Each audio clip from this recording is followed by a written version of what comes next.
Hello friends, welcome back to my channel. Good morning. ಬೆಳಗ್ಗೆ ಬ್ರೇಕ್ಫಾಸ್ಟಿಂದ ವ್ಲಾಗನ್ನು ಶುರು ಮಾಡ್ತಾ ಇದ್ದೀನಿ. ಇವತ್ತು ನಮಗೆ ಇಡ್ಲಿ ಮತ್ತು ಸಾಂಬಾರು ತರಕಾರಿ ಹಾಕಿ ಬೇಳೆ ಸಾಂಬಾರು ಥರ ಮಾಡಿದ್ವಿ. ಸೊ ಅವತ್ತೊಂಥರ ಚೆನ್ನಾಗಿರುತ್ತೆ ಅಲ್ವಾ.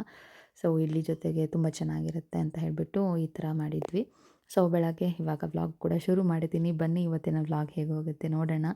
ಇವಾಗ ಫಸ್ಟ್ ತಿಂಡಿ ಮುಗಿಸ್ಕೊಳ್ತೀನಿ, ಆಮೇಲೆ ಮತ್ತೆ ಸಿಗ್ತೀನಿ, ಆಯಿತಾ. ತಿಂಡಿ ಎಲ್ಲ ಮುಗಿಸೋ ಅಷ್ಟರಲ್ಲಿ ಮಗಳು ಕೂಡ ಎದ್ದಿದ್ಲು. ಇನ್ನು ಅವಳನ್ನು ಸ್ಕೂಲ್ಗೆ ರೆಡಿ ಮಾಡಬೇಕು. ಫಸ್ಟ್ ಅವಳನ್ನು ಸ್ನಾನ ಮಾಡಿಸಿ ಅವಳಿಗೆ ತಿಂಡಿ ಎಲ್ಲ ತಿನ್ನಿಸ್ಬಿಟ್ಟು ಆಮೇಲೆ ಅವಳ ಲಂಚ್ ಬಾಕ್ಸ್ ಕೂಡ ಪ್ಯಾಕ್ ಮಾಡಿದ್ದಾಯಿತು. ಸೊ ಇವತ್ತು ಅವಳಿಗೆ ಇಡ್ಲಿ ಅಂತ ಸ್ವಲ್ಪ ಇಷ್ಟ ಆಗುತ್ತೆ. ಸೊ ಹಾಗಾಗಿ ಇಡ್ಲಿ ಇದ್ದಿದ್ದೇನು ಅಷ್ಟೊಂದು ಟೆನ್ಷನ್ ಇಲ್ಲ ನನಗೂ. ಅವಳನ್ನು ಸ್ಕೂಲ್ಗೆ ಬಿಟ್ಬಿಟ್ಟು ಬಂದು ಇವಾಗ ಒಂದಷ್ಟು ಪಾರ್ಸೆಲ್ ರಿಸೀವ್ ಆಗಿತ್ತು. ಸೊ ಅದನ್ನು ಓಪನ್ ಮಾಡೋಣ ಅಂತ ಹೊರಟಿದ್ದೀನಿ. ನಾನು ಆ್ಯಕ್ಚುಲಿ ವಾಯ್ಸ್ ರೆಕಾರ್ಡ್ ಮಾಡಿದ್ದೆ, ಬಟ್ ಅದೇನೋ ರೆಕಾರ್ಡೇ ಆಗಿರಲಿಲ್ಲ ಕರೆಕ್ಟಾಗಿ. ಸೊ ಹಾಗೆ ಇವಾಗ ಬಂದಿರೋ ಪಾರ್ಸೆಲ್ ಎಲ್ಲ ಓಪನ್ ಮಾಡಿ ನೋಡ್ತಾ ಇದ್ದೀನಿ. ಒಂದಷ್ಟು ಕುರ್ತಾ ಸೆಟ್ಸ್ ಎಲ್ಲ ಬಂದಿತ್ತು. ಸೊ ಅದನ್ನು ನೋಡ್ತಾ ಇದ್ದೀನಿ ಕರೆಕ್ಟ್ ಆಗಿದೆಯಾ ಏನು ಅಂತ ಫಸ್ಟು. ಸೊ ನಾವು ಯಾವುದೇ ಪ್ರಾಡಕ್ಟನ್ನು ರಿವ್ಯೂ ಮಾಡಬೇಕಾದ್ರೂ ಮೊದಲು ನಾವು ಫಸ್ಟ್ ಚೆಕ್ ಮಾಡ್ಕೊಬೇಕು ಅಲ್ವಾ. ಅದಕ್ಕೋಸ್ಕರ ಫಸ್ಟ್ ನೋಡ್ಕೊತಾ ಇದ್ದೀನಿ ಇವಾಗ. ಇದಂತೂ ತುಂಬಾ ಚೆನ್ನಾಗಿತ್ತು. ಇದ್ರ ಪ್ರತಿಯೊಂದು ಲಿಂಕ್ ಕೂಡ ನಾನು ಡಿಸ್ಕ್ರಿಪ್ಷನಲ್ಲಿ ಹಾಕಿರ್ತೀನಿ, ಆಯಿತಾ. ನಿಮಗೆ ಇಂಟ್ರೆಸ್ಟ್ ಇದ್ದರೆ ತಗೊಳ್ಳಿ. ನಾನು ತುಂಬ ಚೆನ್ನಾಗಿದೆ. ನೀವು ನೋಡಿರ್ಬೋದು, ಕೆಲವೊಂದು ಶಾರ್ಟ್ಸಲ್ಲಿ ಕೂಡ ನಾನು ಆಲ್ರೆಡಿ ಶೇರ್ ಮಾಡಿದ್ದೀನಿ. ನನಗಂತೂ ಈ ಪರ್ಪಲ್ ಕುರ್ತಾ ತುಂಬಾ ಇಷ್ಟ ಆಯಿತು. ಎಲ್ಲನೂ ಅಷ್ಟೇ, ಕ್ವಾಲಿಟಿ ಬಗ್ಗೆ ಮಾತಾಡೋಂಗಿಲ್ಲ. ನಿಮಗೆ ತುಂಬ ಅಫೋರ್ಡೆಬಲ್ ಪ್ರೈಸಲ್ಲೇ ಸಿಗ್ತಾ ಇದೆ. ಎಲ್ಲ ಕುರ್ತಾಗೂ ನಾನು ಕೊಟ್ಟಿರೋದು ಜಸ್ಟ್ 500 ರುಪೀಸಿಂದ ಒಳಗಡೆ 398, 450 ಆ ಥರ ಪ್ರತಿಯೊಂದಕ್ಕೂ. ಪ್ಯಾಂಟ್ ಮತ್ತು ವಿತ್ ದುಪ್ಪಟ್ಟ ಕೂಡ ಬರುತ್ತೆ ನಿಮಗೆ. ಹಾಗೆ ಪ್ರತಿಯೊಂದನ್ನು ಓಪನ್ ಮಾಡಿ ನೋಡ್ತಾ ಇದ್ದೆ. ನಿಮ್ಗೆ ಯಾವ್ದು ಇಷ್ಟ ಆಯಿತು ಅಂತ ಕೂಡ ಕಮೆಂಟ್ ಸೆಕ್ಷನಲ್ಲಿ ತಿಳಿಸಿ. ನಾನೇನು ಡೀಟೇಲಾಗಿ ಇದರಲ್ಲೇನು ಶೇರ್ ಮಾಡಿಲ್ಲ ಅನಿಸುತ್ತೆ. ಜಸ್ಟ್ ಹಾಗೇ ಓಪನ್ ಮಾಡ್ತಾ ಇರೋದನ್ನು ವಿಡಿಯೋ ಮಾಡಿದ್ದೀನಿ. ನೋಡಿ ನಿಮ್ಗೆ ಯಾವ್ದು ಇಷ್ಟ ಆಗಿದೆ ಅಂತ ಕಮೆಂಟ್ ಮಾಡಿ, ಓಕೆನಾ. ಲಿಂಕ್ ಡಿಸ್ಕ್ರಿಪ್ಷನಲ್ಲಿ ಕೊಟ್ಟಿರ್ತೀನಿ, ಆಯಿತಾ. ಇಂಟ್ರೆಸ್ಟ್ ಇರೋರು ಚೆಕ್ ಮಾಡ್ಬೋದು. ಕೆಲವೊಂದಂತೂ ಸೂಪರ್ ಆಗಿತ್ತು. ಕಾಟನ್ನು ಕೆಲವೊಂದು ಮಿಕ್ಸ್ ಇದೆ, ಕಾಟನ್ ಮಿಕ್ಸ್ ಇದೆ. ತುಂಬ ಚೆನ್ನಾಗಿದೆ ಮಾತ್ರ. ಇದೆಲ್ಲ ತುಂಬ ಕಂಫರ್ಟೇಬಲ್ ಆಗಿದೆ ವೇರ್ ಮಾಡೋದಕ್ಕೆ. ಸೊ ಹಾಗಾಗಿ ನಿಮಗೆ ಕೂಡ ಶೇರ್ ಮಾಡೋಣ ಅಂತ ಹೇಳಿ ವಿಡಿಯೋ ಮಾಡಿಕೊಂಡೆ. ಫ್ರೆಂಡ್ಸ್, ಇವಾಗ ಮಳೆಗಾಲದಲ್ಲಿ ಹೂವೇ ಇರಲ್ಲ. ಇದೊಂದೇ ಹೂ ನೋಡಿ ದೇವ್ರ ಗಿಡಕ್ಕೆ ಸಿಗತ್ತು ನಮಗೆ. ಸೊ ಇದನ್ನು ಇವಾಗ ಕುಯ್ತಾ ಇದ್ದೀನಿ. ಇನ್ನೂ ಹರಡಬೇಕಷ್ಟೆ. ಇದಕ್ಕೇನಂತೀವಿ ನಾವು? ಸುರುಳಿ ಹೂವು ಅಂತ ಹೇಳ್ತೀವಿ, ಸುಗಂಧಿ ಹೂವು ಅಂತ ಹೇಳ್ತಾರೆ. ಬೇರೆ ಏನು ಹೆಸರಿದೆ ಅಂತ ಕಮೆಂಟ್ ಸೆಕ್ಷನಲ್ಲಿ ಹೇಳಿ, ಆಯಿತಾ. ನೋಡಿ ದೇವ್ರ ಗಿಡಕ್ಕೆ ಬನ್ನಿ ತಗೊಂಡು ಹೋಗೋಣ. Hello friends, welcome back to my channel. Friends, ಇವಾಗ ನಾವು ಪುತ್ತೂರು ಕಡೆ ಹೊರಟಿದ್ದೀವಿ. ಪಾಪುನ ಸ್ಕೂಲಿಂದ ಪಿಕ್ ಮಾಡಿಕೊಂಡು ಅಲ್ಲಿಂದ ಪುತ್ತೂರು ಕಡೆ ಹೋಗೋದು. ಹಸ್ಬೆಂಡ್ ಇಲ್ಲಿ ಒಂದು ಸ್ವಲ್ಪ ಕೆಲಸ ಇದೆ ಅಂತ ಹೇಳ್ಬಿಟ್ಟು ಹೋಗಿದ್ದಾರೆ. ಅಂತಂದರೆ ಇವತ್ತು ಸ್ಪೆಷಲಿ ಮಗಳಿಗೋಸ್ಕರ ಒಂದಷ್ಟು ಶಾಪಿಂಗ್ ಇತ್ತು. ಅವಳಿಗೆ ಇಂಡಿಪೆಂಡೆನ್ಸ್ ಡೇ ಬರ್ತಾ ಇದೆಯಲ್ವಾ. ಸೊ ಸ್ಕೂಲಲ್ಲಿ ಅವಳಿಗೆ ಗ್ರೀನ್ ಕಲರ್ ಡ್ರೆಸ್ ಕೂಡ ಹೇಳಿದ್ದಾರೆ. ಸೊ ಅದಕ್ಕೆ ಗ್ರೀನ್ ಕಲರ್ ಡ್ರೆಸ್ ಎಲ್ಲ ನೋಡಬೇಕು, ಹೊರಗಡೆ ಚೆನ್ನಾಗಿರೋದು ಸಿಗುತ್ತೆ ಏನು ಅಂತ. ಆನ್ಲೈನಲ್ಲಿ ಒಂದು ಆಲ್ರೆಡಿ ಬುಕ್ ಮಾಡಿದ್ದೀನಿ ನಾನು.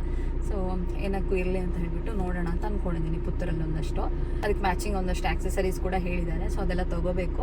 ಹಾಗಾಗಿ ಪುತ್ತೂರು ಕಡೆ ಹೊರಟಿದ್ದೀವಿ. ಆ್ಯಂಡ್ ಹಸ್ಬೆಂಡ್ಗಂತೂ ಒಂದಷ್ಟು ಕೆಲಸಗಳು ಬೇರೆ ಎಲ್ಲ ಮುಗಿಸ್ಕೊಂಡು ಬರೋವಾಗ ಸ್ವಲ್ಪ ಲೇಟೇ ಆಗುತ್ತೆ ಇವತ್ತು ಅಂತ ಅನಿಸುತ್ತೆ. ಹಾಗಾಗಿ ಬನ್ನಿ, ವ್ಲಾಗ್ ಕೂಡ ಶುರು ಮಾಡಿದ್ದೀನಿ. ಇವತ್ತು ಇಂಡಿಪೆಂಡೆನ್ಸ್ ಡೇ ಬಂದರೆ ಇಲ್ಲ ಏನಾದರೂ ಪ್ರೋಗ್ರಾಮ್ ಎಲ್ಲ ಇದೆ ಸ್ಕೂಲಲ್ಲಿ ಅಂತಂದರೆ ಏನೋ ಒಂಥರ ಸ್ಪೆಷಲ್ ಎಕ್ಸೈಟ್ಮೆಂಟು. ಸೊ ಅದೇ ರೀತಿ ಪಾಪು ಕೂಡ ಏನೋ ಸ್ಪೆಷಲ್ ಇದೆ ಅಂತ ಅಂದ್ಕೊಂಡಿದ್ದಾಳೆ. ನೋಡೋಣ ಆ ದಿನ ಏನಾದರೂ ಆದರೆ ಶೂಟ್ ಮಾಡ್ತೀನಿ ಅಂತ ಇಂಡಿಪೆಂಡೆನ್ಸ್ ಡೇ ದಿನ. ಹಾಗೆ ಬನ್ನಿ ಇವತ್ತಿನ ವ್ಲಾಗನ್ನು ಕಂಟಿನ್ಯೂ ಮಾಡೋಣ. ನಾನಿವತ್ತು ವೇರ್ ಮಾಡಿರುವಂಥ ಔಟ್ಫಿಟ್ ಡೀಟೇಲ್ಸನ್ನು ಇವಾಗ ಕೊಡ್ತೀನಿ. ಇದರ ಲಿಂಕ್ ಕೂಡ ಕೊಟ್ಟಿರ್ತೀನಿ. ನಿಮಗೆ ಇಷ್ಟ ಇದ್ದರೆ ಪರ್ಚೇಸ್ ಮಾಡ್ಬೋದು. ತುಂಬ ಚೆನ್ನಾಗಿದೆ ಮಾತ್ರ, ಆಯಿತಾ.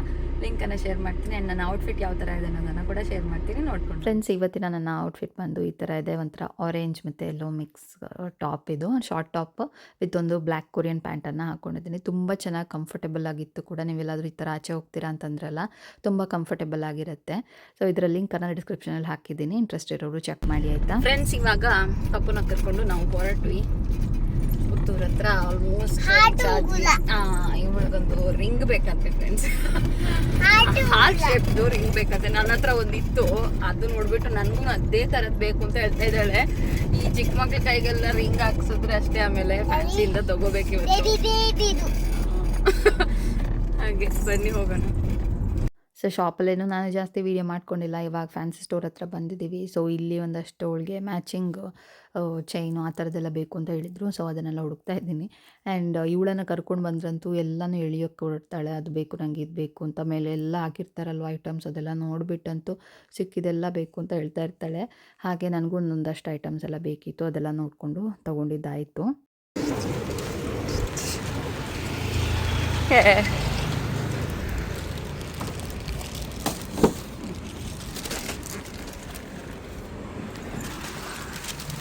ஹால்ட்டுங்களா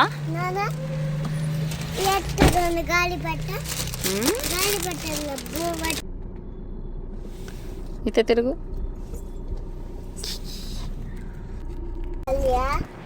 ಫ್ರೆಂಡ್ಸ್, ಶಾಪಿಂಗ್ ಎಲ್ಲ ಮುಗೀತು ಆಲ್ಮೋಸ್ಟು. ನನಗಂತೂ ಸಿಕ್ಕಾಬಟ್ಟೆ ತಲೆನೋವು ಶುರುವಾಗ್ಬಿಟ್ಟಿದೆ. ಏನಂದರೆ ಆಗ್ತಾನೆ ಇಲ್ಲ ಒಂಚೂರು. ಇವಾಗ ಒಂದೆರಡು ಬಟ್ಟೆ ತೊಗೊಂಡ್ವಿ, ಅದು ಬಿಟ್ಟು ಬೇರೇನು ತೊಗೊಂಡಿಲ್ಲ. ಶಾಪಿಂಗ್ ಅಂತಂದರೆ ಜಸ್ಟ್ ಒಂದು ಸ್ವಲ್ಪ ಬಳೆಗಳು ಆ ಥರದ್ದೆಲ್ಲ ಬೇಕಿತ್ತು, ಅದನ್ನು ನಾನು ತೊಗೊಂಡೆ ಅಷ್ಟೇ. ನನಗೆ ಆ್ಯಕ್ಚುಲಿ ಶಾಪಿಂಗ್ ಅಂತ ಇದ್ದಿದ್ದು. ಮತ್ತೆಲ್ಲ ಹಸ್ಬೆಂಡ್ಗೆ ಒಂದಷ್ಟು ರಾಶಿ ಕೆಲಸಗಳಿತ್ತು, ಅದೆಲ್ಲ ಮುಗಿಸ್ಕೊಂಡು ಇವಾಗ ಇನ್ನೇನು ಹೊರಡಬೇಕು. ಒಂದು ಸ್ವಲ್ಪ ಟ್ಯಾಬ್ಲೆಟ್ಸ್ ಎಲ್ಲ ಬೇಕಿತ್ತು ಮಾವಂದು. ಸೊ ಅದೆಲ್ಲ ತೊಗೊಂಡ್ಬಿಟ್ಟು ನಾವು ರಿಟರ್ನ್ ಮನೆಗೆ ಹೋಗೋದು. ಮನೆಗೆ ಹೋದ ನಂತರ ಆದರೆ ಬ್ಲಾಗ್ ಕಂಟಿನ್ಯೂ ಮಾಡ್ತೀನಿ, ಇಲ್ಲ ಅಂತಂದರೆ ಈ ಬ್ಲಾಗನ್ನ ಇಲ್ಲಿ ಎಂಡ್ ಮಾಡ್ತೀನಿ. ಫ್ರೆಂಡ್ಸ್, ತಲೆನೋವು ತಡಿಯೋಕ್ಕಾಗದೆ ಒಂದು ಅಮೃತಾಂಚನ್ ತೊಗೊಬನ್ನಿ ಅಂತ ಹೇಳಿದ್ದೆ. ನಾನು ಯೂಶ್ವಲಿ ಬ್ಯಾಗಲ್ಲಿ ಇಟ್ಕೊಂಡಿರ್ತೀನಿ, ಬಟ್ ಇವತ್ತು ನಾನು ಗ್ರಾಚಾರಕ್ಕೆ ಇಟ್ಕೊಂಡೇ ಇಲ್ಲ ನೋಡಿ. ಸೊ ಇವಾಗ ಇದನ್ನು ಹಚ್ಕೊಬೇಕು. ಸ್ವಲ್ಪ ಹೊತ್ತು ಸುಮ್ಮನೆ ಮಲ್ಕೊಂಡ್ರೆ ಸರಿ ಹೋಗುತ್ತೆ. ಬಿಡ್ತಾನೆ ಇಲ್ಲ ನೋಡಿ. ಕೊಡೋ ಫೇಸ್. ಫ್ರೆಂಡ್ಸ್ ನೋಡಿ, ಗೋಲ್ಡನ್ ಕ್ಯಾಸ್ಕೇಡ್ ಅಂದರೆ ಇದು ಈ ಥರ ಹೂವಾಗುತ್ತೆ. ಫುಲ್ ಕೆಳಗಡೆ ಬರುತ್ತೆ ಇದನ್ನು. ಬಟ್ ಇದು ಹಿಂಗೆಲ್ಲ ಅಂತ ಕೇಳಬೇಕಿದೆ. ಬಕ್ಕು ಇದು ಫಸ್ಟ್ ಹೂವಲ್ಲ, ಇದು ಸೊಪ್ಪೆ ನೋಡಿ, ಯೆಲ್ಲೋ ಕಲರ್ ಇದೆ. ಫೋಕಸ್ಸೇ ಆಗ್ತಾ ಇಲ್ಲ ಇಲ್ಲಿ ಯಾಕೋ. ತುಂಬ ಚೆನ್ನಾಗಿ ಕಾಣಿಸ್ತಾ ಇದೆ ನಿಮಗೆ ವಿಡಿಯೋದಲ್ಲ, ಅಷ್ಟು ಚೆನ್ನಾಗಿ ಕಾಣಿಸ್ತಾ ಇಲ್ಲ friends. But this looks super beautiful ಆಗಿ ಕಾಣಿಸ್ತಾ ಇದೆ ನೋಡಿ. ಇಲ್ಲಿ ನಾನೊಂದು ಪಿಕ್ಚರ್ ಹಾಕಿರ್ತೀನಿ ಯಾವ ಥರ ಇರುತ್ತೆ ಅಂತ ಹೇಳ್ಬಿಟ್ಟು, ಆಯಿತಾ. First Bloom.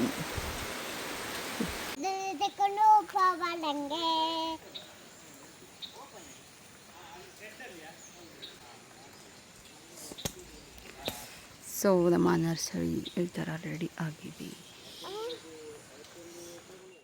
ಫ್ರೆಂಡ್ಸ್. ಹಾಗೆ ಇವತ್ತೊಂದು ಸ್ಪೆಷಲ್ ಪ್ರೋಟೀನ್ ರಿಚ್ ರೆಸಿಪಿಯನ್ನು ಶೇರ್ ಮಾಡೋಣ ಅಂತ ಅಂದ್ಕೊಂಡಿದ್ದೀನಿ. ಇದನ್ನು ಸೈಡ್ ಡಿಶಾಗಿ ಬಳಸ್ಬೋದು ನೀವು, ಊಟದ ಜೊತೆಗಾಗಿರ್ಬೋದು, ಇಲ್ಲ ಘೀ ರೈಸು ಅಥವಾ ಜೀರಾ ರೈಸ್ ಜೊತೆಗಾಗಿರ್ಬೋದು, ಇಲ್ಲ ಅಂತಂದರೆ ಚಪಾತಿ, ಪೂರಿ, ಇದು ಯಾವುದಕ್ಕಾದ್ರೂ ಬೆಸ್ಟ್ ಸೈಡ್ ಡಿಶ್ ಅಂತಲೇ ಹೇಳ್ಬೋದು. ಕಾಳುಗಳಿಂದ ಮಾಡೋದ್ರಿಂದ ತುಂಬಾ ರಿಚ್ ಇನ್ ಪ್ರೋಟೀನ್ ಆಗಿರುತ್ತೆ. ಸೊ ಒಂದ್ಸಲಿ ನೀವು ಕೂಡ ಟ್ರೈ ಮಾಡಿ.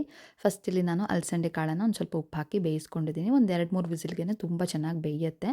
ಸೊ ಇವಾಗ ಒಂದು ಕಡಾಯಿಗೆ ಒಂದು 2 ಸ್ಪೂನ್ ಆಗುವಷ್ಟು ಎಣ್ಣೆ, ಒಂದು ಸ್ವಲ್ಪ ಹಸಿಮೆಣಸಿನ್ಕಾಯಿ, ನೀವು ಗಾಂಧಾರಿ ಮೆಣಸಾದರೂ ಹಾಕ್ಕೋಬೋದು, ಇಲ್ಲ ನಾರ್ಮಲ್ ಹಸಿಮೆಣಸಿನ್ಕಾಯಿ ಬರುತ್ತಲ್ವ ಅದನ್ನಾದರೂ ಹಾಕ್ಕೋಬೋದು. ಸ್ವಲ್ಪ ಸೀಳ್ಬಿಟ್ಟು ಹಾಕಿದ್ರೆ ನಿಮಗದು ಸಿಡಿಯೋದಿಲ್ಲ. ಸೊ ಈ ಥರ ಸ್ವಲ್ಪ ಹಾಕಿಬಿಟ್ಟು ಫ್ರೈ ಮಾಡ್ಕೊಳ್ಳಿ. ಖಾರಕ್ಕೆ ಎಷ್ಟು ಬೇಕು ಅಷ್ಟು ನೋಡಿಕೊಂಡು ಹಾಕ್ಕೋಬೋದು.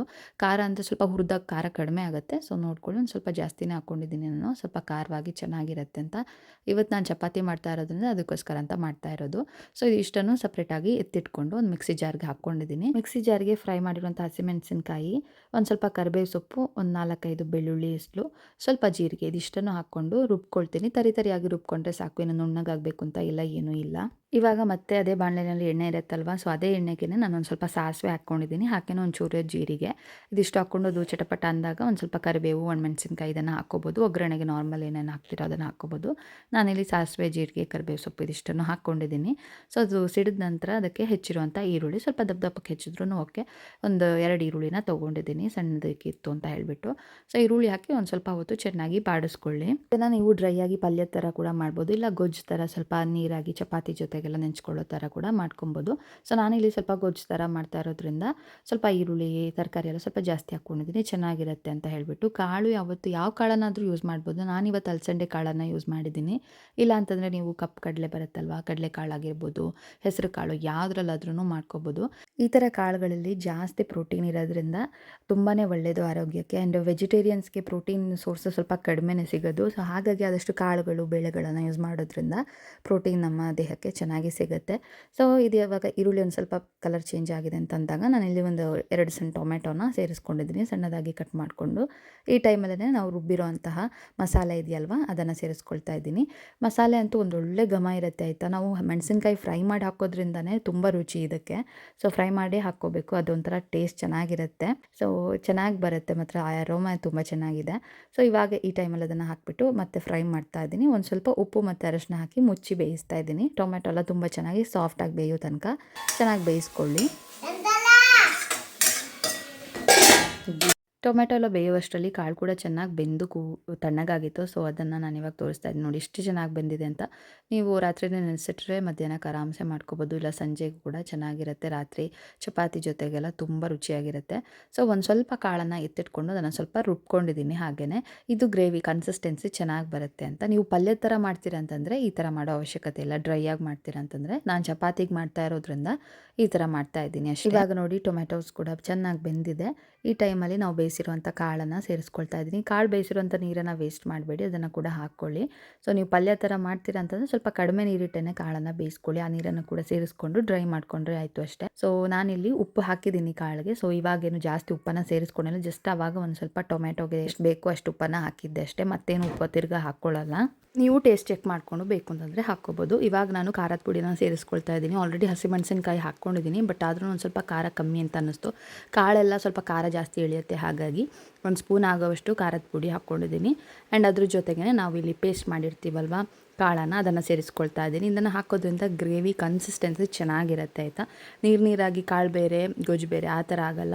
ಸೊ ಒಂದು ತಿಕ್ ಕನ್ಸಿಸ್ಟೆನ್ಸಿ ಬರುತ್ತೆ, ಅದಕ್ಕೋಸ್ಕರ ಇದನ್ನು ಸೇರಿಸ್ಕೊಳ್ತಾ ಇದ್ದೀನಿ.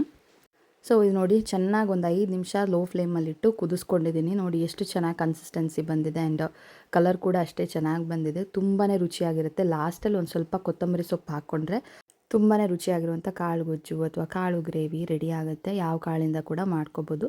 ಟೇಸ್ಟ್ ಅಂತೂ ಸಖತ್ತಾಗೆ ಬರುತ್ತೆ. ಆ್ಯಂಡ್ ತುಂಬ ಕಡಿಮೆ ಇಂಗ್ರೀಡಿಯೆಂಟ್ಸಿಂದ ಕಡಿಮೆ ಮಸಾಲೆ ಹಾಕ್ಕೊಂಡು ಮಾಡ್ಕೋಬೋದು. ಏನು ಸ್ಪೆಷಲ್ ಮಸಾಲ ಎಲ್ಲ ಏನೂ ಬೇಡ. ಜಸ್ಟ್ ಒಂದು ಸ್ವಲ್ಪ ಖಾರದ ಪುಡಿ, ಹಸಿಮೆಣಸಿನ್ಕಾಯಿ ಮತ್ತೊಂದೆರಡು ಬೇಸಿಕ್ ತರಕಾರಿಗಳೇನಿದೆ ಅದಿಷ್ಟಿದ್ದರೆ ಸಾಕು. ಬಟ್ ತುಂಬಾ ಹೆಲ್ದಿ ಆ್ಯಂಡ್ ಟೇಸ್ಟಿಯಾಗಿರುವಂತಹ ರೆಸಿಪಿ ರೆಡಿ ಆಗುತ್ತೆ. ಆ್ಯಂಡ್ ಇಲ್ಲಿ ನಾನು ಇವಾಗ ಒಂದು ಸ್ವಲ್ಪ ಕಾಯಿ ತುರಿನ ಸೇರಿಸ್ಕೊಂಡಿದ್ದೀನಿ. ನಿಮಗೆ ಬೇಕು ಅಂತಂದರೆ ಸೇರಿಸ್ಕೋಬೋದು, ಇಲ್ಲ ಅಂತಂದರೆ ಸ್ಕಿಪ್ ಮಾಡ್ಬೋದು. ಆ್ಯಂಡ್ ಒಂದು ಇಡೀ ಆಗೋಷ್ಟು ಕೊತ್ತಂಬರಿ ಸೊಪ್ಪನ್ನು ಹಾಕ್ಬಿಡಿ, ಸಕ್ಕತ್ತಾಗಿರುತ್ತೆ ರುಚಿ. ಆ್ಯಂಡ್ ಇದಕ್ಕೆ ಸೊಪ್ಪು ಹಾಕಿ ಕೂಡ ಮಾಡ್ಬೋದು ಆಯಿತಾ. ಮೆಂತ್ಯ ಸೊಪ್ಪು ಇಲ್ಲ ಅಂತಂದರೆ ಸಬ್ಬಸಿಗೆ ಸೊಪ್ಪು ಇದೆಲ್ಲ ಹಾಕ್ಕೊಂಡು ಮಾಡಿದ್ರಂತೂ ಇನ್ನೂ ಚೆನ್ನಾಗಿರುತ್ತೆ. ಬಟ್ ನನ್ನ ಹತ್ರ ಏನು ಸೊಪ್ಪು ಬೇರೆ ಏನೂ ಇರಲಿಲ್ಲ, ಹಾಗಾಗಿ ನಾನೇನು ಸೇರಿಸ್ಕೊಂಡಿಲ್ಲ. ಜಸ್ಟ್ ಕೊತ್ತಂಬರಿ ಸೊಪ್ಪಿತ್ತು ಅಂತ ಹೇಳಿ ಅದನ್ನೇ ಹಾಕ್ಕೊಂಡಿದ್ದೀನಿ. ಬಟ್ ಟೇಸ್ಟ್ ಅಂತೂ ತುಂಬ ಚೆನ್ನಾಗಿ ಬಂದಿತ್ತು. ನೀವು ಕೂಡ ಒಂದ್ಸರಿ ಟ್ರೈ ಮಾಡಿ ಹೇಗೆ ಬಂತು ಅಂತ ಕಮೆಂಟ್ ಮಾಡಿ ತಿಳಿಸಿ. ಇದಾಗಿತ್ತು ಇವತ್ತಿನ ವ್ಲಾಗ್. ಈ ವ್ಲಾಗ್ ನಿಮ್ಗೆ ಇಷ್ಟ ಆಗಿದೆ ಅಂತಂದರೆ ಲೈಕ್ ಮಾಡೋದನ್ನು ಮರಿಬೇಡಿ. ಸಬ್ಸ್ಕ್ರೈಬ್ ಮಾಡದೆ ನೋಡ್ತಾ ಇದ್ದರೆ ಸಬ್ಸ್ಕ್ರೈಬ್ ಮಾಡಿ, ಸಪೋರ್ಟ್ ಮಾಡಿ. ಸಿಗೋಣ ಇನ್ನೊಂದು ವೀಡಿಯೋದೊಂದಿಗೆ. ಅಲ್ಲಿ ತನಕ take care and bye. Thanks for watching.